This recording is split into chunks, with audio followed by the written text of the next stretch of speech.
So a lot of people have been putting their iPhones in the microwave to charge them. The question is, can you put metal in a microwave? Yes, you can. Let me demonstrate. Here we have a metal rack. I'll show you that it's metal. There's a refrigerator magnet sticking to it. All right, in we go.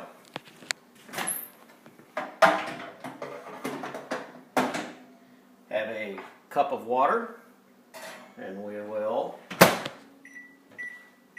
cook it and see what happens. As you can see, there's no sparks flying around with the metal rack in the microwave. Momentarily here, our water should maybe start boiling.